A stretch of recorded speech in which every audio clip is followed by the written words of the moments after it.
আসসালামু আলাইকুম। সবাই কেমন আছেন? আলহামদুলিল্লাহ আমি বেশ ভালো আছি। আর আশা করি আপনারা সবাই যে যেখান থেকে আমার আজকের এই রেসিপিটা দেখতেছেন সবাই খুবই ভালো আছেন। আজকে আমি আপনাদের সাথে খুবই সিম্পলভাবে একটা বেঙ্গলি স্টাইলে ডিম বোনা রেসিপি শেয়ার করব। আশা করি এই রেসিপিটা আপনাদের ভালো লাগবে। তো চলুন আমি আমার সিম্পল ডিম বোনা রেসিপিটা শেয়ার করি। সিম্পল ডিম বোনা তৈরি করার জন্য প্রথমে চুলায় একটা প্যান বসিয়ে পরিমাণ মতো পানি দিয়ে দিলাম। তার মধ্যে দিয়ে দিয়েছি সামান্য পরিমাণ লবণ। এখন আমি দিয়ে দিব ডিম। তো ডিম সিদ্ধ করার সময় সামান্য পরিমাণ লবণ দিয়ে দিলে ডিমের খোসাটা ছাড়াতে সুবিধা হয়। ডিমগুলো সিদ্ধ করে নিয়েছি, তারপরে খোসাটা ছাড়িয়ে এখন একটা ছুরির সাহায্যে আমি ডিমগুলো মাঝখান দিয়ে একটু কেটে নিব। এভাবে ডিমগুলোকে কেটে নিলে ডিম ভাজার সময় ডিমটা ফেটে যায় না। আর ছুরি ছাড়া আপনারা কাঁটা চামচ দিয়েও একটু ছিদ্র করে নিতে পারেন, তাহলে আর ফাটবে না।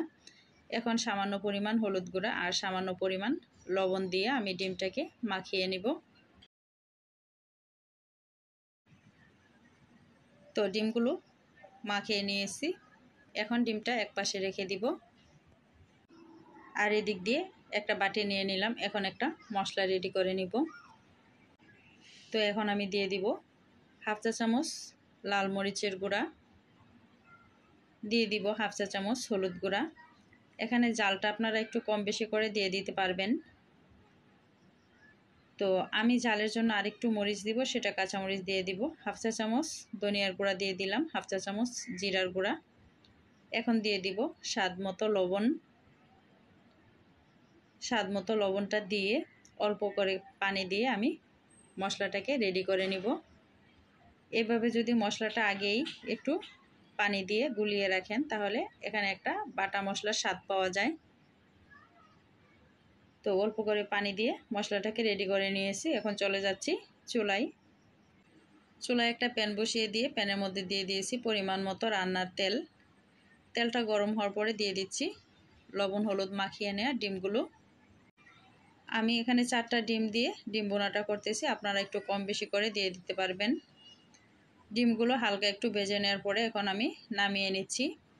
এই তেলের সাথে আমি দিয়ে দিব আর একটু তেল, তারপরে দিয়ে দিচ্ছি হাফ কাপ পরিমাণ পেঁয়াজ কুচি। পেঁয়াজ কুচিটাকে একটু ভেজে নিব, তবে পেঁয়াজটাকে আমি খুব বেশি ভাজবো না, তাহলে তরকারি কালারটা নষ্ট হয়ে যাবে। পেঁয়াজটা ভেজে নিয়েছি, এখন আমি দিয়ে দিব আদা রসুন বাটা 1 টেবিল চামচ পরিমাণ। আদা রসুনটা দিয়ে আমি একটু ভেজে নিয়েছি, তারপর এখন দিয়ে দিচ্ছি গুঁড়া মশলাটা যে গুলিয়ে রেখেছিলাম সেটা।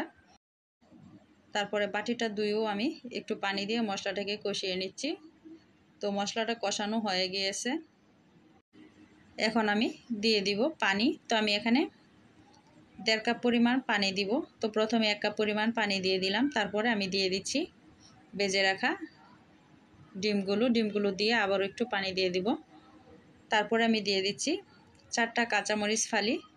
আপনারা চাইলে সম্পূর্ণ জালটাই কিন্তু গুঁড়ামরিচ দিয়ে করে নিতে পারেন। 10 মিনিটের মতো হাই হিটে রান্না করব। তো রান্নাটা রেডি হয়ে গেল। নামানোর আগে সামান্য কিছু ধনেপাতা কুচি অ্যাড করে দিলাম। আর আমি যেরকম ঝোলটা রেখেছি ঠিক সেই রকমই রাখবো।